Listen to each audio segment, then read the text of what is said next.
semua, kembali lagi dengan saya Mira Marisa dari Universitas Islam Undang Bangsa Cirebon.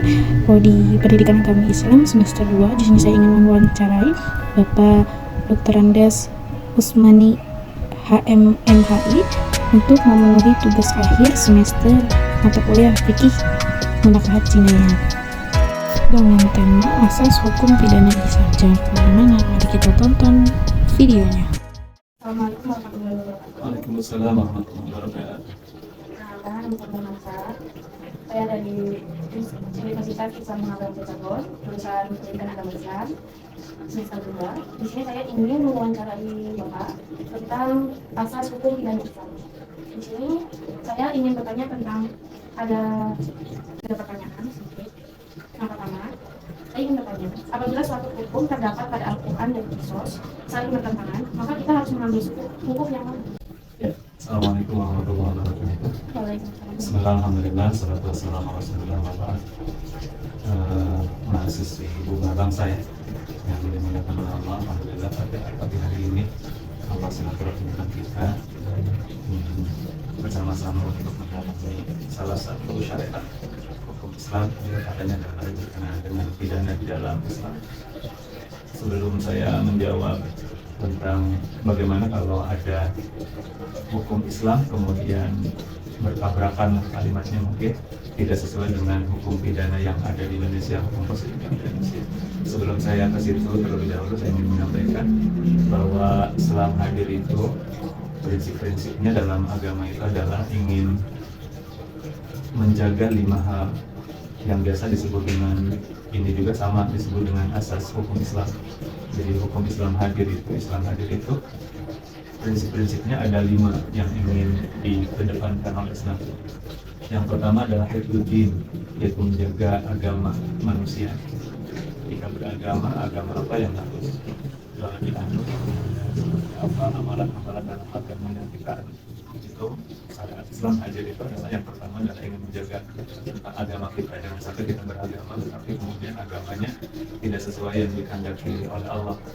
Tentu dalam hal ini termasuk di dalamnya adalah aturan-aturan di dalam agama Islam itu sendiri tentang salat, tentang jinayat nanti di dalamnya. Kemudian yang kedua adalah yaitu hifdzul aql, menjaga akal orang, akal manusia. Islam hadir itu dalam rangka untuk supaya akal ini, karena di dalam agama Islam juga dipahami sebagai nilai yang berbeda dari makhluk yang lain. Manusia itu hayawan natik, manusia itu adalah hayawan, binatang sebenarnya sama, tetapi ada pembedanya adalah yang diberi potensi untuk berpikir. Itu adalah yang pembeda. Nah, karena manusia keunggulannya ada pada akal, maka agama Islam hadir itu dalam rangka untuk menuntun akal manusia supaya benar. Kemudian yang ketiga adalah hifdzun nasal, yaitu ingin menjaga keturunan. Maka termasuk di dalamnya nanti ada jinayat terkait dengan perzinahan dan lain sebagainya, itu diatur itu dalam rangka untuk menjaga yaitu keturunan kita. Kemudian yang ketiga adalah yang keempat adalah ada hifdzul mal, yaitu untuk menjaga harta. Di dalamnya pasti ada masalah pidana juga terkait qisas terkait dengan nanti kifarat atau segala, termasuk di dalamnya adalah hifdzul mal ini. Kemudian yang terakhir adalah selain hifdzul mal, hifdzul akal, yang terakhir adalah hifdzun nafs, yaitu menjaga jiwa Tuhan. Artinya kehidupan ini dijaga oleh agama. Bagaimana salah satu alasannya orang tidak boleh membunuh, orang tidak boleh membunuh diri, termasuk juga itu adalah bagian daripada Islam mengatur di dalamnya, yaitu terkait dengan hifdzun nafs yang perlu dicermati. Jadi Islam hadir itu adalah karena ingin menjaga ini, hifdzul nasl, hifdzul akal, hifdzul mal, kemudian hifdzul nafs. Itu di dalamnya tentu ada terkait tadi ada hukum pidana. Nah, di dalam hifdzul nafs itu yaitu ada bagaimana Islam hadir menjaga dan sampai orang terjadi bunuh-bunuhan. Dan akibatnya ketika orang saling bunuh-bunuhan di dalam Islam itu kan ada hukum qisas, nyawa harus dibalas lagi dengan nyawa. Nah, sekarang bagaimana kalau kemudian ada di dalam Islam dalam rangka untuk menjaga nyawa seseorang, caranya adalah ketika ada orang membunuh kemudian dibuktikan bahwa dia itu adalah salah, maka karena membunuh juga ada yang dibenarkan dalam perang, tentu membunuh boleh. Kemudian dalam kisos juga membunuh boleh. Nanti gimana nih kalau ada orang membunuh saudaranya, membunuh orang lain, kemudian tanpa ada alasan yang dibenarkan, maka kan ada kisos salah satunya di dalam Islam itu. Nah kemudian gimana kalau kemudian hukum kisos ini tidak diterapkan oleh hukum positif di Indonesia gitu. Pertanyaannya tadi, mana yang harus dipakai? Mana harus yang dipakai? Pemahaman agama itu ada dua dalam ayat-ayat kisos, terutama di dalamnya. Ada dua pemahamannya. Ada pemahaman istilahnya, ada pemahaman tekstual, ada pemahaman kontekstual. Kalau pemahaman tekstual, ketika kita memahami bahwa dalam Islam itu adalah harus dikisos, orang yang membunuh itu harus dibunuh lagi, itu secara pemahaman tekstual yang memang harus pilihannya adalah cuma itu. Cuma di Indonesia pemahaman tentang hukum kisos itu pakainya adalah kontekstual. Apa maksudnya pemahaman kontekstual itu? Pemahamannya adalah kenapa Islam memerintahkan ketika ada yang membunuh wajib dibunuh lagi. Kemudian kita lihat maqasid syariahnya apa? Maqasid syariah daripada di kisos itu kan supaya orang jerah, supaya orang kapok, supaya orang lain tidak melakukan itu. Nah pemahaman kontekstualnya, kalau kemudian orang membunuh di Indonesia tidak dikisos lagi, tidak dibalas, tetapi dengan dibui, atau mungkin juga ada yang dieksekusi juga, ada tergantung nanti membunuhnya seperti apa, sesadis apa. Tapi kalau umpamanya pemahaman di Indonesia ini tetap dilihat, artinya ada juga yang membunuh akan dibunuh lagi dengan dieksekusi, dibunuh lagi. Makanya ada hukuman mati, itu kan berarti kan lain bahasa dari kisos sebenarnya. Tapi bagaimana ketika tidak sampai hukum dieksekusi, di hukum mati, toh cuma di penjara saja sekian tahun, entah seumur hidup atau bagaimana? Itu pemahamannya adalah pemahaman kontekstual, karena tujuan di kisos itu adalah untuk mencerahkan orang, untuk mengapokkan orang. Maka dengan di penjara juga ada unsur yaitu untuk mengapokkan orang, untuk mencerahkan orang. Maka ada pemahaman di dalam Islam itu. Indonesia ini walaupun tidak dikisos lagi, tetapi sudah masuk dalam hukum Islam, tetapi pemahamannya adalah pemahaman kontekstual tadi. Bagaimana pemahaman kontekstual itu? Dilihat tujuannya. Tujuan dari mengkisos untuk apa? Tadi untuk mencerahkan, untuk menjadi orang tidak melakukan hal yang sama. Maka kalau kemudian dipenjarakan, kemudian ditahan sekian puluh tahun itu sebagai proses penjara, maka ada pemahaman kontekstual itu adalah itu sudah masuk di dalam kategori maqasid syariah yang tadi untuk menjelaskan. Jadi itu pemahaman yang bisa saya sampaikan. Ketika ada yang tadi tidak bertabrakan, tergantung pemahamannya tuh. Kalau pemahaman tekstual ya berarti kita tidak memakai hukum Islam. Tapi ada yang pemahaman kontekstual, kita masih memakai hukum Islam, tetapi pemahamannya adalah pemahaman kontekstual. Bagaimana cara memahami kontekstual itu? Syariat itu disyariatkan itu untuk apa sih gitu? Itu nanti pemahaman kontekstual. Dan kemudian kondisi pada waktu itu seperti apa sih gitu, itu harus dipahami. Dan memang ketika pemahaman kontekstual itu harus banyak hal yang harus dipelajari ya, termasuk juga asbabul wurudnya itu kajian sosialnya harus dilakukan. Jadi itu kalau pertanyaannya bagaimana kalau ada hukum Islam kisos kemudian di Indonesia tidak dipakai. Ya pertama tadi pemahaman yang berbeda itu bisa. Kemudian yang kedua, ya bisa saja kita memakai hukum Islam secara tekstual tadi itu bisa dipakai, tetapi hanya ideal itu. Artinya kita masih dalam rangka untuk mencapai ke situ nantinya. Dan itu ketika secara tekstual harus diterapkan seperti itu, yang butuh perangkat yang bisa melahirkan undang-undang seperti yang ada di dalam Islam secara tekstual itu. Karena tidak mungkin tiba-tiba kemudian orang bertindak sendiri mau kisos gitu. Itu juga dalam Islam tidak dibenarkan. Yang melakukan kisos itu harus negara. Karena yang melakukan kisos harus negara, ya maka kalau mau punya cita-cita secara tekstual hukum Islam itu diterapkan, caranya adalah harus menggulirkan undang-undangnya dulu. Hukum pidananya itu harus dirubah dulu. Nah untuk merubah hukum pidana berarti kan prosesnya panjang. usulan dari eksekutif, kemudian harus dibahas oleh legislatif, gitu, baru diterapkan. Jadi panjang tuh kalau memang mau memahami hukum Islam secara tekstual. Tetapi kalau pemahamannya kontekstual, itu bisa dianggap sebagai sudah menjadi penerapan hukum Islam, cuman pemahamannya adalah pemahaman kontekstual tadi, gitu. Karena kisos itu tujuannya menjerahkan, maka dengan dipenjara, dengan disanksi seperti apa di dalam hukum pidana yang kita miliki, maka itu sebagai bagian daripada penerapan hukum Islam. Tetapi pemahamannya apa tadi? Kontekstual ya. Itu yang bisa saya sampaikan terkait dengan pertanyaan pertama. Pertanyaan kedua, masih ada hubungannya kaitan sama yang pembahasan pertama. Apa itu hukum pembunuh berencana? Kalau pembunuhan itu kan pada dalam hukum Islam tentu dilarang semuanya, baik itu yang membayar maupun yang dibayar.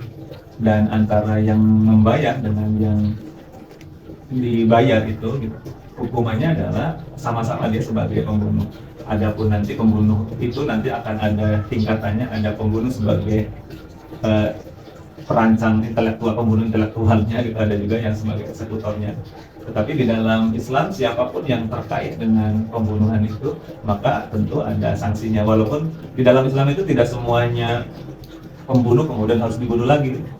Ada yang pakai kifarat, ada yang pakai bayar diat namanya.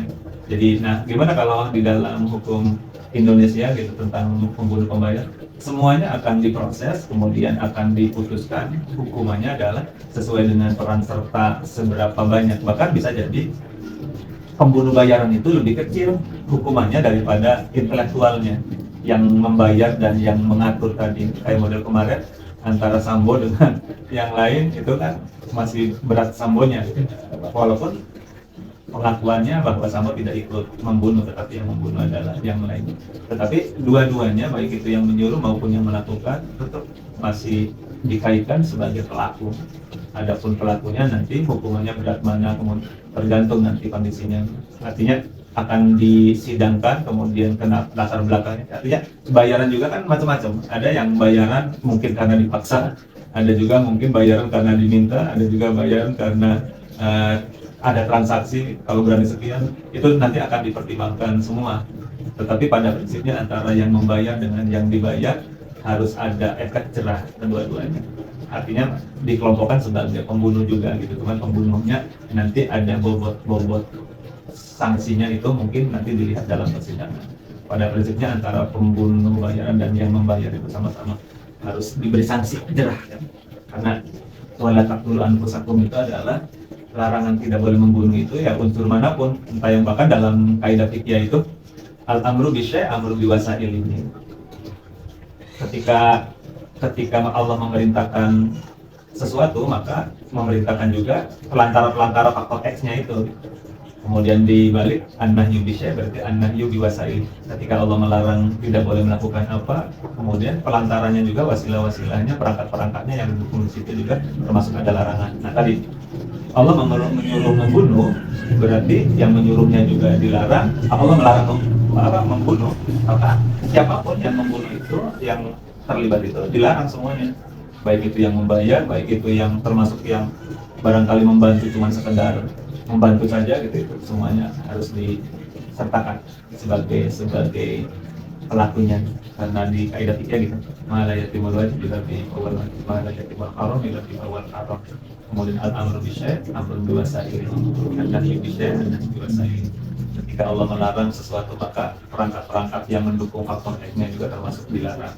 Ketika Allah memerintahkan sesuatu, maka faktor-faktor yang mendukung untuk menyempurnakan perintah itu juga termasuk diperintahkan. Itu dalam kaidah fikih seperti itu.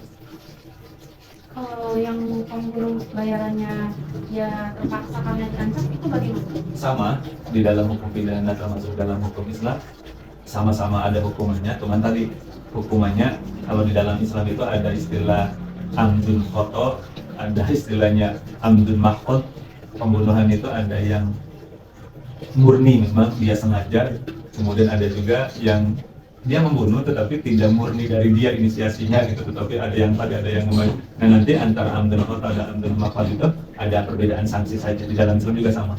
Nah di dalam hukum pidana Indonesia juga sama, dilihat nanti keikutsertaan dia untuk terjadinya pembunuhan itu sebanyak apa nanti dibantu misalnya. Pertanyaan ketiga, di Indonesia kan di Cina itu tidak ada hukum kisos. Tidak ada hukum ranjam. Jika, Bukan kisos ya kalau ke Cina. kalau jika dia bertaubat itu bagaimana? Ya, ya.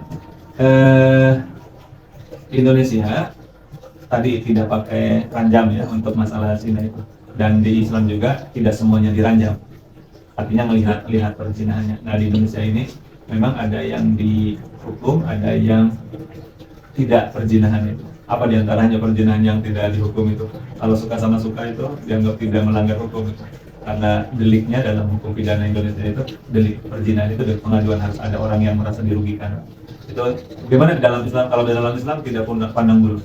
Artinya kecuali yang dipaksa itu baru itu ada pembeda. Tetapi kalau perzinahan suka sama suka atau taruhlah pemerkosaan gitu, yang satunya suka tapi yang perempuannya tidak suka, itu tentu balasannya adalah ya sama-sama ada balasannya, tapi lagi-lagi dilihat keikutsertaan zinanya itu seperti itu. Nah sekarang bagaimana kalau di Indonesia kemudian tidak memakai ranjam gitu ya?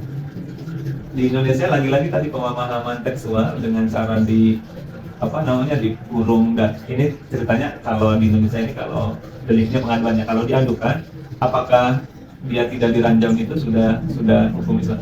Iya, pemahaman tekstual berarti belum. Kemudian pemahaman kontekstual berarti dia sudah. Nah sekarang bagaimana kalau dia melakukan zina kemudian bertobat gitu? Kalau di dalam hukum pidana Indonesia tobat atau tidak tobat tidak ada urusan kan? Dalam Islam juga sama. Hukum dunianya harus ditegakkan. Tetapi nanti taubatan nasuha dan tidak taubatan nasuha itu adalah urusannya nanti hukuman akhirat. Kalau terjadi taubatan nasuha kemudian dia sudah taubat luar biasa gitu, di akhiratnya harapannya berarti tidak ada sanksi, tidak ada adab dari Allah tentang perzinahan itu. Tetapi untuk hukum dunianya masih tetap harus ditegakkan. Entah dalam Islam entah diranjam, entah dibuang sekian tahun ke luar daerah, itu masih tetap dilakukan. Dan kalau umpamanya sudah dihukum, bagaimana di akhiratnya? Di akhiratnya tadi terkaitannya adalah taubat dan tidak taubat. Jadi walaupun hukum dunianya sudah dihukum, tapi kalau dia belum bertaubat, maka ya masih ada sanksi di akhiratnya.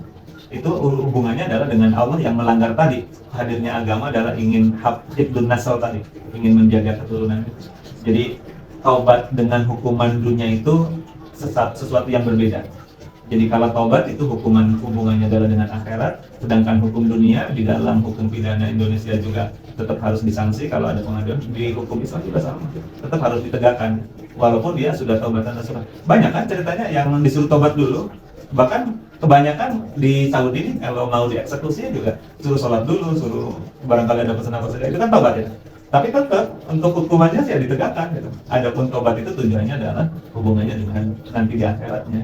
Jadi walaupun sudah dihukum, kalau ternyata dia dihukum cuma dihukum saja tapi dia tidak taubatan nasuha, di akhiratnya masih punya tanggung jawab. Tapi kalau sudah taubatan nasuha, di dunianya sudah dihukum, insya Allah tuh kalau taubatan nasuha itu sudah kemudian diterima oleh Allah, berarti akhiratnya sudah tidak punya dosa lagi, itu insya Allah dengan ampunan taubatan nasuha itu. Jadi pun antara taubat dengan hukuman itu, hukuman hukum dunia, sedangkan taubat mah hubungannya adalah dengan hukuman akhirat. Berarti misalkan kalau orang udah diranjam Ya. Kalau dia tidak bertobat, berarti di akhirat masih harus dipertanggungjawab. Kalau misalkan dianya sudah bertobat, Mudah-mudahan. Kalau taubat kan ibaratnya hanya Allah yang tahu itu diterima dan tidaknya. Tetapi kita yakin secara syariat kalau orang taubat dengan catatan taubatan nasuha tadi gitu, Allah ampuni dan Allah ganti dengan surga walaupun. Makanya dalam kehidupan itu ada, kalau dalam posisi baik terus itu caranya adalah melakukan 4 hal. Kalau kita lagi dapat nikmat, supaya nikmatnya berbuah baik, maka bersyukur. Kalau kita ngerasa lagi dapat ujian, supaya ujiannya berbuah kebaikan dunia akhirat, maka segera kalau dapat musibah, maka supaya musibahnya itu membuahkan kebaikan, maka bersabar. Kalau kita lagi merasa lagi banyak maksiat, supaya maksiatnya adalah berbuah kebaikan, berbuah surga, adalah segera bertaubat. Kalau kita ngerasa lagi lurus-lurus saja, banyak ibadahnya, supaya ibadahnya diterima, supaya ibadahnya berbuah kebaikan dunia akhirat, maka ikhlas. Caranya kayak gitu kan. Ada kan konsep seperti itu. Jadi taubat dengan sanksi di dunia itu. ada dua hal yang berbeda. Kalau misalkan yang kayak pemerkosaan itu gimana? Terkait yang mana? Yang Terkait yang diperkosa apa yang memperkosa? yang diperkosa. Yang diperkosa mah nggak ada dosa. Berarti nggak ikut hukum gitu? Nggak ikut Kembali ke yang tadi itu kalau di Indonesia tadi deliknya pengaduan, jadi kalau suka sama suka tidak dihukum dunia, tapi akhirat masih tetap harus bertobat. Nah kalau umpamanya dihukum apa? Dihukum Islam, gimana nih posisi antara yang jadi korban kan gampangnya kayak gitu dengan yang mengorbankan, yang memperkosa gitu umpamanya. Kalau yang perkosa pasti sudah jelas. Bagaimana dengan yang diperkosa? Ya diperkosa sih normatif, dalam arti normal saja. Kalaupun dia tobat bukan tobat dari perzinahannya, tetapi tobat dalam arti dari amal-amal kejelekan yang lain. Tapi dalam hal diperkosa dan tidak diperkosa juga itu hanya perorangannya yang tahu ya. Artinya kan bisa jadi ada orang yang diperkosa, tapi sebenarnya dia masang-masang gitu, pengen diperkosa barangkali gitu. Ya kan orang ada kan yang namanya penjajah seks itu kemudian melaporkan dia ngerasa diperkosa itu ada. Padahal cuma karena bayarannya tidak sesuai banget. Nah itu kan harus dilihat juga ketika mengadukan. Nah dalam Islam bagi yang diperkosa secara normatifnya ya tidak ada hukuman baik di dunia maupun di akhirat karena dia korban. Tetapi adapun kemudian ketika dia diperkosa sebenarnya sih dia juga setuju diperkosa umpamanya. Ya itu berarti urusannya dia dengan Allah. Tetapi secara hukum dunia orang diperkosa ya tidak bisa dihukum. Bahkan justru dia harus dilindungi dan dia harus diberikan perlindungan lahir batinnya, bahkan termasuk rehabilitasi nama baik, rehabilitasi kejiwaannya harus tanggung jawab negara karena sudah korban ya. Tapi untuk kita jangan sampai kemudian urusan surga neraka itu kita jangan jadi panitia gitu. Maksudnya ngerti nggak panitia surga neraka itu kitanya sudah mengatur gitu, kira surga kira neraka gitu, itu namanya panitia surga neraka. Kayak panitia surga neraka sih urusannya Gusti Allah sama malaikat aja. Kitanya hanya berusaha untuk bagaimana mengamalkan yang kemungkinan besar kita akan di surga, bagaimana kita menjauhi yang kemungkinan besar itu adalah akan. Tetapi untuk kita masing-masing jangan ditempelkan ke orang lain gitu. Kira karena kayak gini ya maka neraka itu namanya sudah ambil otoritas Gusti Allah untuk menjadi panitia surga neraka. Siap, makasih. Mudah-mudahan ada manfaatnya dan barangkali nanti ada kekurangan juga silakan nanti coba dikebet-kebet dengan pendapat yang lain. Jadi apa yang tadi saya sampaikan itu juga bagian daripada fikih. Kalau bagian fikih itu ya lagi-lagi memungkinkan orang berbeda pendapat. Tadi tentang pemahaman tekstual dan kontekstual saja itu fikih. Jadi ya bisa jadi kalau teman-teman yang pakai tekstual ya nggak bisa gitu kalau saya pemahamannya kayak gitu, hanya menjelaskan aja. Jadi saya bukan berarti yang ini yang saya hanya menjelaskan bahwa pemahaman tentang hukum di Indonesia itu ada yang memahaminya adalah kontekstual itu dengan cara seperti itu. Jadi sudah Islami belum? Bagi pemahaman kontekstual sudah. Tapi bagi pemahaman yang kontekstual ya belum, orang belum dipotong tangannya gitu. Belum diranjang gitu. Tetapi tadi pemahaman kontekstual itu, ranjang itu untuk apa sih gitu? Potong tangan itu untuk apa sih gitu? Kalau ditahan dan disanksi itu sebagai bagian daripada tujuan daripada potong tangan dan tujuan daripada ranjang itu ya berarti sudah sama-sama melakukan hukum Islam. Itu pemahaman. Jadi itu fikih lagi. Jadi kalau fikih nanti teman-teman yang konteks tekstual ya Pak pasti tidak setuju. Ya terima kasih silaturahimnya, mudah-mudahan ada manfaatnya, sukses selalu. Assalamualaikum warahmatullahi wabarakatuh. Terima kasih atas jawabannya. Semoga ilmunya bermanfaat. Amin. Wassalamualaikum warahmatullahi wabarakatuh. Waalaikumsalam warahmatullahi wabarakatuh.